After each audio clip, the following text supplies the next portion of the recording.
My dear student, class third, मैं रीता मिश्रा, आपकी Hindi teacher. तो प्यारे बच्चों, आज हिंदी रीडर का सेकेंड चैप्टर का अगला टॉपिक हम आपको बताएंगे, रीड करवाएंगे। तो जैसा कि मैंने आपको बताया था कि रामू नाम का एक लड़का रहता था और वो एक दिन लकड़ी काट रहा था नदी किनारे। तो क्या हुआ था, उसकी कुल्हाड़ी नदी में गिर गई थी। तो वो जब कुल्हाड़ी गिर गई तो वो तेज तेज से रोने लगा। तो उसका रोना सुन करके एक विचित्र बूढ़ा उसके पास आया और उसको जैसे ही पूरी घटना के बारे में पता चला कि क्या हुआ है, तो वो नदी में कूद गया। और पहली बार जब कूदा तो वो क्या लेकर के आया, सोने की कुल्हाड़ी। तो रामू ने कहा, नहीं बाबा, ये मेरी कुल्हाड़ी नहीं है। बूढ़ा आदमी फिर नदी में कूद गया। फिर क्या हुआ बच्चों, थोड़ी देर के बाद वो चांदी की कुल्हाड़ी लेकर आया। तो भी रामू ने कहा कि नहीं, ये मेरी कुल्हाड़ी नहीं है। और तीसरी बार बूढ़ा लोहे की कुल्हाड़ी लेकर जब ऊपर आया, वास्तव में जल के देवता बूढ़े के रूप में नदी से बाहर आए थे। रामू खुश होकर के बोला, हाँ हाँ, ये मेरी कुल्हाड़ी है।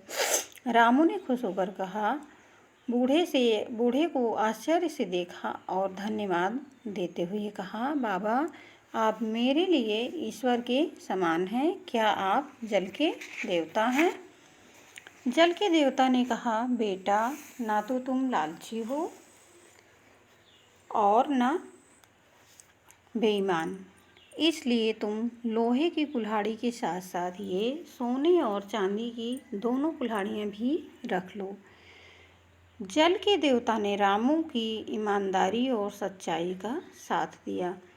उस दिन से रामू अमीर बन गया। फिर भी वो अपना काम स्वयं करता था। वो जंगल में लकड़ियाँ काटने जाता था और उन लकड़ियों को गरीबों में बांट देता था।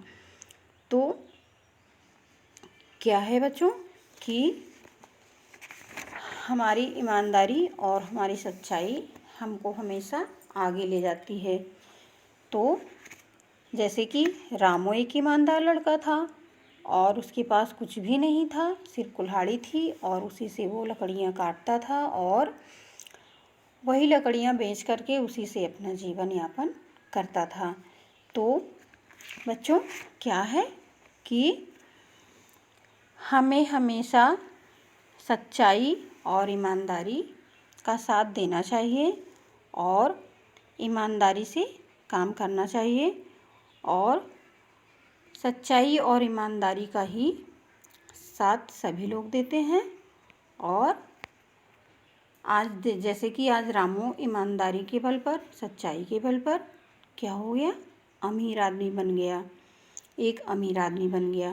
तो क्या करना है, हमें कभी झूठ नहीं बोलना चाहिए, ठीक है। हमें हमेशा ईमानदारी और सच्चाई के साथ रहना चाहिए। तो हम बाकी का आपको कल बताएंगे। बाय।